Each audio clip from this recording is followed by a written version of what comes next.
سنت اور مستحب ہے، اسی طرح تکبیر کا جواب بھی مستحب ہے، پوری تکبیر کا۔ ہمارے یہاں اکثر کیا رواج ہے، یہ سنت نہیں، یہ رواج ہے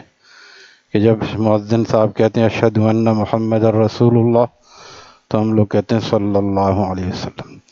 یہ عام جگہوں کے لیے تو ٹھیک ہے کہ جب بھی آپ کا نام نامی آئے تو درود شریف پڑھنا چاہیے، لیکن یہاں پہ پوری تکبیر کا جواب دینا یہ سنت ہے۔ تو جس طرح اذان کا جواب ہے، عام طور پہ اذان کا جواب بھی نمازی لوگ بھی نہیں دیتے، اہتمام نہیں، باتیں کر رہے ہیں، بیکار باتیں ہو رہی، کوئی بہت کام کی بات ہے تو اس کو آہستہ آواز میں آدمی کر سکتا ہے، لیکن شور شرابہ کرنا اور بیکار باتیں کرنا اذان کے وقت میں، یا اذان کی اللہ کے منادی کی توہین ہے گویا کہ۔ بہت سے تو ایسے بے خبر گانے بھی بجا رہے ہیں، سارے شور شرابہ چل رہا ہے، بیکار باتیں کرنا اذان کے وقت میں بالکل ٹھیک نہیں ہے۔ اذان کا جواب کیا ہے سب جانتے ہیں، جو مؤذن کہہ رہا ہے وہی ہمیں بھی کہنا ہے۔ آپ نے فرمایا جو اذان کا جواب دے اور دعائے وسیلہ پڑھے، حلت لہو شفاعتی، میری شفاعت اس کے لیے حلال ہو جائے گی۔ دیکھیے عمل کتنا چھوٹا سا ہے، 5 وقت کی اذان، فجر تو کی اذان تو کم ہی لوگ سنتے ہیں، پڑھتے کم لوگ ہیں تو سنتے تو اور بھی کم لوگ ہوں گے، جو آتے بھی ہیں وہ بھی ایک صف نہیں ہوتی یہاں، حالانکہ بعد میں 2 سوا 2 صف ہوتی ہے، لیکن ایک صف مشکل سے ہوتی ہے، بعض اکثر دیر سے آتے ہیں۔ عصر کی سنتیں کتنے لوگوں نے پڑھی ہیں؟ ضروری نہیں ہے نا، کھانے پینے میں ہر چیز ضروری ہے، حالانکہ کھانا تو دال روٹی اور پیاز روٹی سے بھی ہو سکتا ہے، لیکن اس میں گوشت بھی ضروری ہے، قورمہ بھی ضروری ہے، بریانی ہو تو اور ہے، پھر میٹھا بھی ہونا چاہیے، پھر چائے یا کولڈ ڈرنک بھی ہونا چاہیے، ہے نا، یہ ساری اس میں سب ضروری ہے۔ یہاں کی سنتیں ضروری نہیں ہیں۔ ظہر میں دیکھتا ہوں، ظہر میں لوگ مخصوص کھڑے رہتے ہیں، چلو عصر کی تو غیر موقدہ ہے، کوئی گناہ نہیں ہے، نہیں پڑھا۔ ظہر میں بھی بعض اتنی دیر سے آتے ہیں کہ فرض نماز میں بھی مسبوق کھڑے ہیں۔ یہ ہماری حالت ہے دین کے اعتبار سے، جو دنیا میں ٹائم پہ آفس پہنچتے ہیں، کارخانے پہنچتے ہیں، دکان پہنچتے ہیں، چھٹی نہیں کرتے، ان کی نمازوں میں حالت یہ ہے۔ تو ہر یہ دیکھیں کہ ضروری کیا ہے اور کس کا کتنا فائدہ ہے۔ تو آپ نے اتنے چھوٹے سے عمل پہ اتنی بڑی بشارت دی کہ میری شفاعت اس کو ملے گی جو اذان کا جواب دے گا اور دعائے وسیلہ پڑھے گا۔ دعائے وسیلہ ہماری اتنی مشہور ہے کہ ہمارا میڈیا بھی اس کو نشر کرتا ہے، اس لیے بچوں کو یاد ہے، اللہم رب هذه الدعوة التامة والصلاة القائمة آت محمدا الوسیلة والفضیلة وبعثه مقاما محمودا الذی وعدته انک لا تخلف المیعاد وارزقنا شفاعتہ یوم القیامہ۔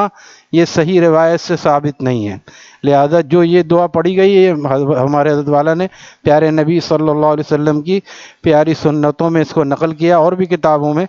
یہی نقل ہے، اور اگر وہ ہے تو کوئی گناہ نہیں ہے، لیکن حدیث شریف کے الفاظ برکت والے ہیں، بعد کے الفاظ وہ اس میں ویسی برکت نہیں ہے، تو لہذا یہ دعا جو اس کے بعد پڑھے، آپ نے فرمایا حلت لہو شفاعتی۔ اور محدث عظیم ہے مشکات شریف کی شرح مرقات میں لکھتے ہیں مولا علی قاری رحمہ اللہ تعالی، حلت لہو شفاعتی ای وجبت لہو شفاعتی، میری شفاعت حلال ہو جائے گی سے کیا مراد ہے؟ میری شفاعت اس کے لیے واجب ہو جائے گی۔ اب بتائیے شفاعت واجب ہو رہی ہے، تو جو جس کے لیے شفاعت واجب ہوگی، جو اذان کا جواب دے رہا ہے، اس کو داڑھی پوری رکھنے کی بھی توفیق ہوگی، اس کو فجر کی نماز کی بھی توفیق ہوگی، اور سارے انشاءاللہ نیک کاموں کی توفیق ہوگی۔ ہر نیکی دوسری نیکی کو کھینچتی ہے، اس لیے آپ علیہ السلام نے ایک جگہ یہ بھی فرمایا، اما عائشہ صدیقہ رضی اللہ تعالی عنہا سے فرمایا کہ کسی چھوٹی نیکی کو چھوٹی سمجھ کے چھوڑو مت، کہ اذان کا جواب ہی تو ہے، کوئی ضروری تو ہے نہیں، جیسے چھوٹے چھوٹے 10 روپے بھی آدمی واپس لیتا ہے نا دکاندار سے، چھوڑ نہیں دیتا 90 روپے، چلو دیکھو بہت ہی ایسا کم ہوتا ہے، ٹپ دینا اور بات ہے، وہ الگ چیز ہے، اس کو فیشن سمجھا جاتا ہے، وہ بھی آدمی ثواب کے لیے نہیں دیتا، اس کو فیشن سمجھا جاتا ہے۔ تو یہ 10 روپے ہم جب لے رہے ہیں تو اس سے تھوڑی تھوڑی نیکیاں جمع ہوں گی تو یہ نیکیوں کا پہاڑ بنے گا۔ لہذا آپ نے فرمایا کہ کسی نیکی کو چھوٹی سمجھ کے چھوڑو مت، اور کسی گناہ کو چھوٹا سمجھ کے کرو مت۔ جیسے چھوٹا سمجھتے ہیں موبائل میں عورتوں کی تصویر دیکھ لی، عورتوں نے مردوں کی تصویر، چھوٹا گناہ ہے یہ، چھوٹا گناہ چھوٹے چھوٹے پڑھتے ہی بنتے بڑے ہوتے ہوتے پہاڑ بن جاتا۔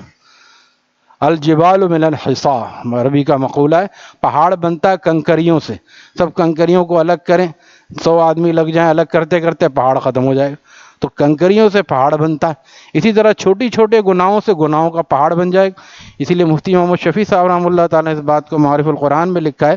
جو لوگ سچی توبہ نہیں کرتے اور چھوٹے گناہ اور گناہ کرتے رہتے ہیں، تو وہ یہ نہ سمجھیں کہ گناہ خود بخود معاف ہو جاتے ہیں، بلکہ چھوٹے گناہ کی کثرت کی وجہ سے وہ خود بخود بڑے بن جاتے ہیں۔ پھر یہ مقولہ نقل کیا، لا صغیرۃ مع الاصرار، اصرار اور بار بار کرنے سے صغیرہ صغیرہ نہیں رہتا، ولا کبیرۃ مع الاستغفار، اور بڑا گناہ بھی ہو جائے اس سے، کتنا بھی بڑا گناہ اور سچی توبہ کر لے، ولا کبیرۃ مع الاستغفار، جب استغفار کر لیا تو کبیرہ گناہ بھی معاف ہو گیا۔ تو سچی توبہ کرنا اسی لیے ضروری ہے کہ جتنے آج تک گناہ کیے اللہ آپ سب کو معاف فرما دیجیے۔ ہمارے شیخ فرماتے تھے 1 2 3 4 کتنا گنے، گناہ تو اتنے ہیں کہ ہم گن بھی نہیں سکتے، لہذا یا اللہ بلوغت سے لے کر اب تک جتنے گناہ ہوئے ہیں آپ سب کو معاف فرما دیجیے۔ آپ کے لیے کیا، آپ سب جانتے ہیں اور آپ سب معاف فرما دیجیے، بس آج تک کا ختم ہو گیا، اب جو ہوگا وہ آئندہ کا ہوگا، یہ اب پہلے والا سارا ختم ہو گیا۔ تو اسی لیے اصرار شرعی اور لغوی میں فرق ہے۔ اصرار شرعی یہ ہے کہ اب تک کے جو ہوئے وہ معاف ہو گئے، اب جو ہوگا وہ نیا ہوگا، لیکن اصولاً دنیا کا جو قانون اور جرم ہوتا ہے، بھئی اس کے فائلیں تلاش کرو، فائلیں کھولو، یہ پہلے بھی مجرم آیا ہے، تو پہلے 3 4 کیس جو ہے وہ بھی لا کے رکھا جاتا ہے، پھر دوبارہ سے پھر سارا ڈالا جائے گا۔ اور اللہ کا مجرم جو ہے اس کا جو معاف ہو گیا، پچھلا معاف ہو گیا، اب بس یہ پہلا کیس آیا ہے، پچھلا تو ختم ہو گیا، فائلیں بھی ختم ہو گئیں۔ اللہ تعالیٰ فرشتوں سے بھی بھلا دیتے ہیں، فرشتوں سے بھی بھلا لیتے ہیں۔ قرآن کریم میں خود اللہ تعالیٰ نے سکھایا اس طرح ہم سے مانگو، وَكَفِّرْ عَنَّا سَيِّئَاتِنَا رَبَّنَا فَاغْفِرْ لَنَا ذُنُوبَنَا، یا اللہ ہمارے گناہوں کو معاف فرما دیجئے، رَبَّنَا فَاغْفِرْ لَنَا ذُنُوبَنَا وَكَفِّرْ عَنَّا سَيِّئَاتِنَا، اور ہمیں ہمارے گناہوں کے نشانات کو بھی مٹا دیجئے، وَتَوَفَّنَا مَعَ الْأَبْرَارِ، اور ہمیں نیک لوگوں کے ساتھ شامل فرما دیجئے، نیک لوگوں کے ساتھ وہاں پر اٹھائیے۔ توفنا کیا ہے، وفات دیجئے، ہمیں نیک لوگوں کے ساتھ وہاں پہ جمع فرمائے، روح کو علیین میں بھیج دیجئے۔ ایک روح ہوتی ہے سجین میں جاتی ہے کافروں کی، اور کافروں کا راستہ چلنے والے ڈھینٹ قسم کے ایسے مسلمان جو گناہ کو بھی حلال سمجھ کے کرتے ہیں، نماز روزے کی کوئی فکر نہیں ہے، ارے میاں جب ہمیں سب پتہ ہے، ہم نے بھی کلمہ پڑھا ہوا ہے، بس ہمیں بھی پتہ ہم بھی مسلمان ہیں، تو پھر صرف اتنے مسلمان ہیں کہ نام کے مسلمان ہیں، تو لیکن کافر تو یقینی طور پر سجین میں جاتا ہے، اور جو صحیح مسلمان ان کی روح علیین میں جاتی ہے۔ اللہ تعالی ہمیں علیین میں ہمیں بھی جگہ عطا فرمائے۔ جس کی روح اوپر چلی گئی انشاءاللہ وہ عافیت میں، اور جس کی نیچے جاتی ہے تو ظاہر سے ہر بری جگہ نیچے ہوتی ہے، اچھی جگہ اوپر ہوتی ہے۔ عرش کے نیچے جنت ہے، عرش کے نیچے جنت الفردوس ہے، سب سے اوپر جنت الفردوس ہے، اس کے بعد نیچے نیچے نیچے۔ آپ علیہ السلام نے اسی لیے فرمایا کہ جب اللہ تعالیٰ سے جنت کو مانگو تو جنت الفردوس مانگا کرو، لیکن اعمال بھی ہم ویسے کریں۔ ہم 4 سنت پڑھنے میں کیا مشقت ہے، تھوڑا سا پہلے آ جائیں، اذان 20 منٹ پہلے ہوتی ہے، نبی علیہ السلام کی دعا مل جائے گی، رحم اللہ عمران، آپ علیہ السلام نے دعا دی، یا اللہ آپ اس بندے پر رحم فرمائیے، من صلی قبل العصر 4، جو عصر سے پہلے 4 رکعت پڑھے آپ اس بندے پر رحم فرمائیے۔ تو ہمیں نبی علیہ السلام کی دعا چاہیے تو ہم تھوڑا سا پہلے آ جائیں۔ جس کے ذمہ قضاء عمری ہے وہ قضاء عمری ادا کرے۔ مغرب کے بعد بار بار عرض کرتا ہوں، مغرب 2 سنت ہر آدمی پڑھتا ہے، 2 نفل بھی پڑھتے ہیں، 2 نفل اور پڑھ لیں تو 12 سال کی عبادت کا ثواب ملتا ہے، اوابین 6 رکعت، کیونکہ اس میں حدیث شریف کے جو الفاظ ہیں، من صلی بعد المکتوبہ، مکتوبہ کہتے ہیں فرض کے بعد، من صلی بعد المکتوبہ 6 رکعات، جو بعد مغرب 6 رکعت پڑھے وہ اوابین میں شامل۔ یہ 2 سنت بھی اوابین میں خود بخود شامل ہو جائیں گی۔ ہاں جیسے ہوتا ہے پڑھتے پڑھتے عادت بن گئی، سال 2 سال بعد پھر 2 اور ملا لیا، کیونکہ اگر ابھی سے سوچیں گے تو نفس و شیطان فوراً بھگائیں گے، ارے اتنے سارے کام سب چھوڑ کے تم یہی کرتے رہو گے، ارے ضروری تو پڑھ لیا نا، لہذا ابھی جتنا چلتے چلاتے ہو کر لے، پھر جب عادت بن جائے گی تو 6 میں 2 کو ایڈ کرنا کوئی مشکل نہیں ہوگا، پہلے عادت بنا لے۔ اسی لیے حضرت والا نے کالج میں بیان فرمایا تو کالج کے طلباء نے بعد میں کہا یہ ہمیں 17 رکعت عشاء سے بہت ڈر لگتا ہے، 17 رکعت۔ حضرت نے فرمایا کس نے کہا ہے 17 رکعت؟ آپ لوگوں کو انفارمیشن غلط، 4 سنتیں غیر مؤکدہ ہیں وہ نہ پڑھیں آپ، امام کے پیچھے آ کے فرض پڑھیں، 2 سنت اور 3 وتر، اصل 9 ہے،